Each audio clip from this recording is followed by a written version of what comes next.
What was your career as a physician in ERs like before March 2020 and a pandemic, and after, in terms of kind of how often you saw people dying? Because I feel like my understanding is a lot of doctors are like, I didn't sign up for this. A lot of physicians, a lot of nurses. I didn't think there was going to be this kind of like people dying, and I could also die as well. Like, what changed almost overnight in terms of what you'd seen? I'm sure you'd seen a lot of tough things, horrible things, death, in the ER and after. It's like the bandwidth and mana of only so much helplessness that you can feel in a shift. You can accommodate maybe one or two where you're just like, I can't do anything about this. Yeah. But that's part of life. Like, Yeah. we need to normalize death a little more as something that's probably only than 100% of the human population experiences.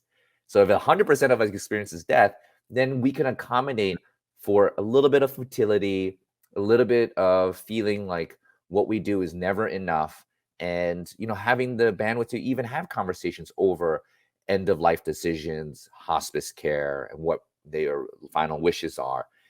But if you do that for all of 12 hours, an entire shift, every day, with no end in sight and no breaks, and that knowing that you might one day have that very same conversation when it's your turn on the patient bed as a healthcare worker, the irony of that, because there's not enough PPE and because society has largely abandoned, you feel like they have abandoned you because you're looking for a mask that shouldn't be even the one you're wearing, because that's not even enough.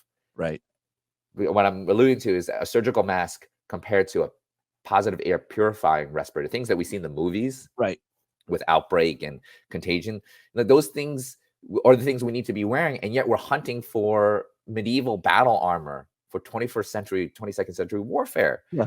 And so all those thoughts come into your brain of just going to work. That's just another day in the life, where right before the pandemic, you didn't have to think about those things. And then one day later, you have to accommodate all those emotions and feelings. And then when you go home, everyone's scared of touching you and being around you. So you're feeling even more isolated. What is the encouragement that you're going to get to go back into work?